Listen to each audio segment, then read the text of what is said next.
Well, I do not believe that this Congress possesses the moral ascendancy nor the sincerity to claim that this impeachment process is truly in pursuit of our constitutional mandate to uphold accountability. Why? Simple. We cannot claim to be the vanguard of the Constitution when for almost 39 years we have deliberately ignored one of its clear mandates, the enactment of the enabling law against political dynasties. We invoke the Constitution only when it is convenient to our self-interest or political survival. Second, the process beginning as early as the 19th Congress is already tainted. It is marred by the backdrop of billions in allocations for infrastructure and ayuda programs such as IX, AKAP, and many more. To many, this raises serious doubt. Is this about accountability or is this about political leverage?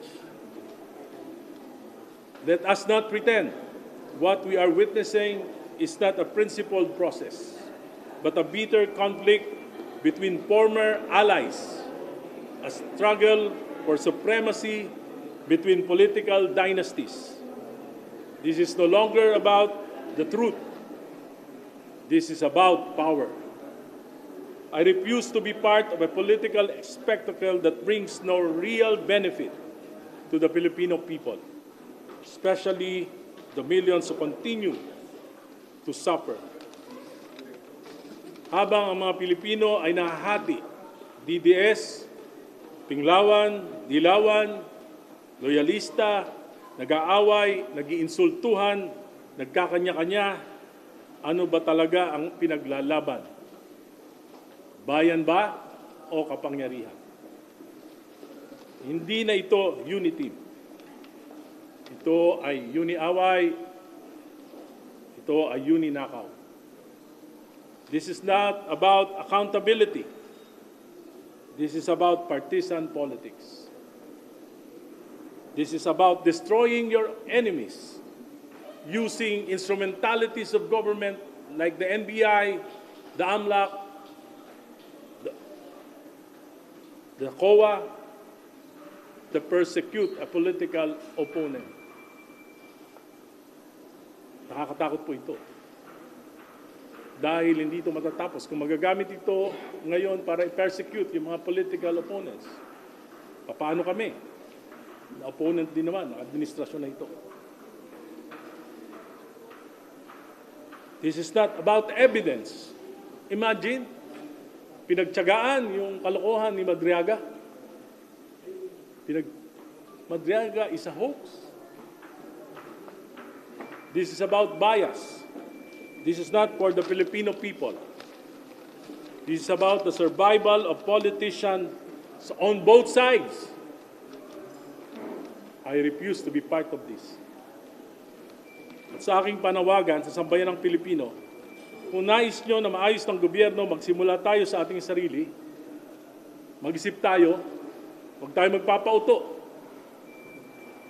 sa mga optics, sa mga narratives, sa mga kwento. Sapagkat anuman ang maging resulta ng impeachment na ito, ma-impeach man, ma-convict si Sara o hindi, talo ang bayan. Talo ang tao. Sino panalo? Mga politiko. Salamat. Sir, so you disagree with your Liberal Party mate, Congresswoman Leila de Lima, sa pagpapanagot ko kay VP Sara?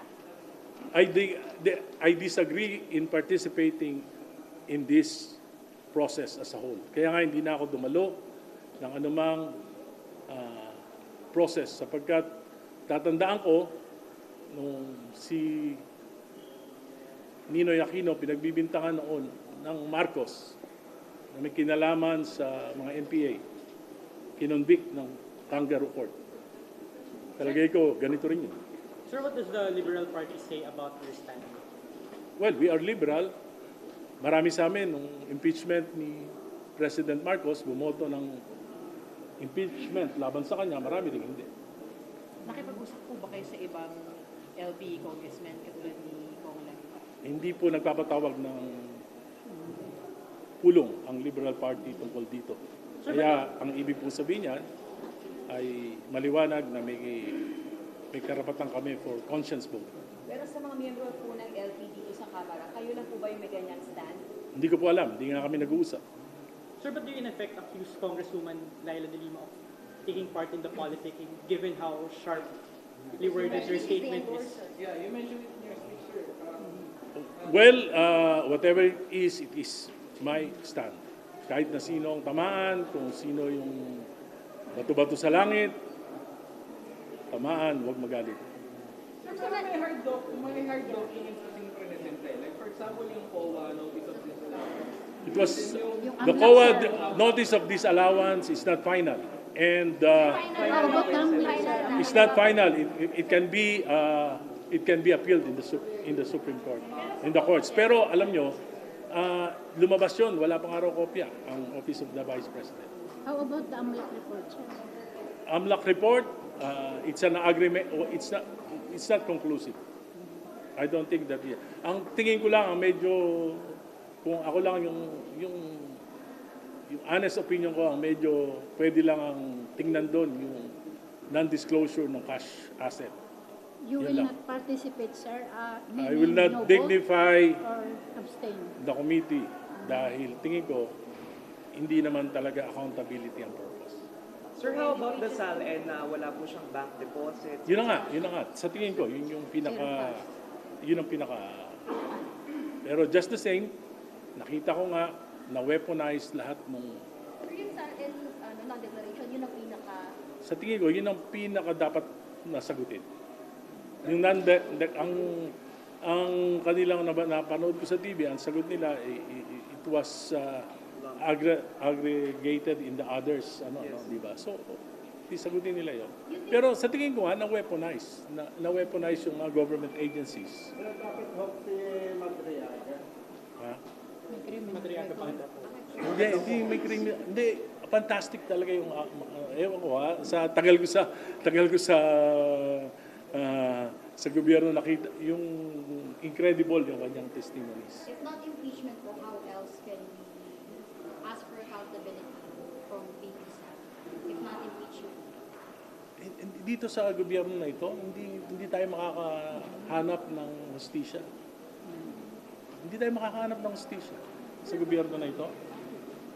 During the time of Duterte, I was the one who spoke against the war on drugs. Di ba? Tinanggalan nga ng pondo yung distrito ko. Pero yung mga nagpa-persecute sa kanya ngayon, sa impeachment, sila yung mga rara boys ni Duterte, no? Kung sa tingin niyo ba dapat ito panagot si VP Sara?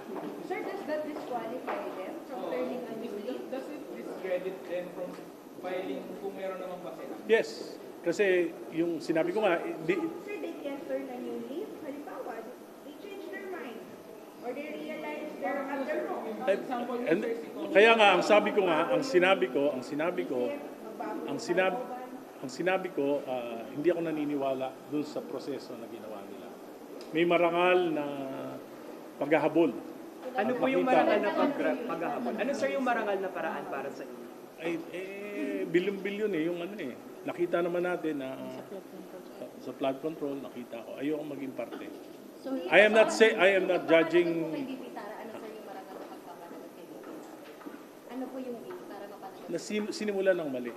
So everything is from a fruit of a poison tree.